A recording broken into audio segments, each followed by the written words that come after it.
ଏଇ କାହାଣୀଟା ସେଇ ପ୍ରେମର ଅତି ଆପଣାର ଥିଲା ରାଜା ରାଣୀର ହୋ।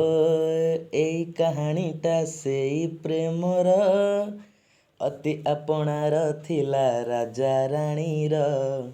ସ୍ୱାର୍ଥପର ପ୍ରେମ ଥିଲା ସେଇ ରାଜାର, ବିଷ ଭରିଦେଲା ସିଏ ରାଣୀ ଜୀବନର।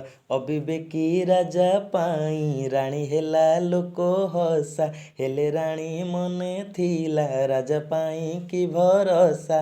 ରାଜା ଦିନେ ଦେଲା ଧୋକା, ରାଣୀ କାନ୍ଦୁଚି ରେ ବସି ଏକା, ରାଣୀ କାନ୍ଦୁଚି ରେ ବସି ଏକା, ରାଣୀ କାନ୍ଦୁଚି ରେ ବସି ଏକା, ରାଣୀ କାନ୍ଦୁଚି ରେ ବସି ଏକା। କାହିଁକି ଲେଖିଲା ଭାଗ୍ୟ ଏମିତି କାହାଣୀ, କପଟି ରାଜା ସାଙ୍ଗରେ ନିଷ୍କପଟି ରାଣୀ।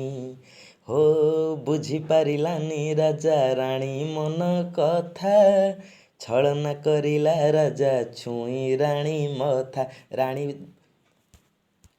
କୋଳେ ଶୋଇ ଦିନେ ରାଜା ଦେଇଥିଲା କଥା, 7 ଜନମ ପାଇଁ କି କେବେ କରିବନି ଏକା।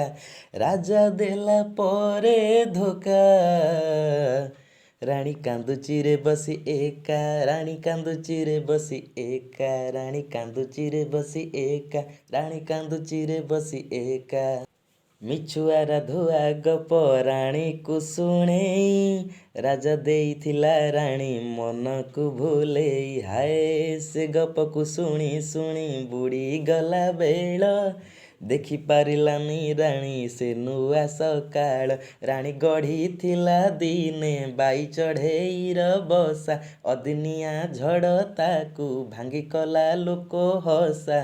ରାଜା ଦେଲା ପରେ ଧୋକା, ରାଣୀ କାନ୍ଦୁଚି ରେ ବସି ଏକା, ରାଣୀ କାନ୍ଦୁଚି ରେ ବସି ଏକା, ରାଣୀ କାନ୍ଦୁଚି ରେ ବସି ଏକା, ରାଣୀ କାନ୍ଦୁଚି ରେ ବସି ଏକା, ରାଣୀ କାନ୍ଦୁଚି ରେ ବସି ଏକା, ରାଣୀ କାନ୍ଦୁଚି ରେ ବସି ଏକା, ରାଣୀ କାନ୍ଦୁଚି ରେ ବସି ଏକା, ରାଣୀ କାନ୍ଦୁଚି ରେ ବସି ଏକା।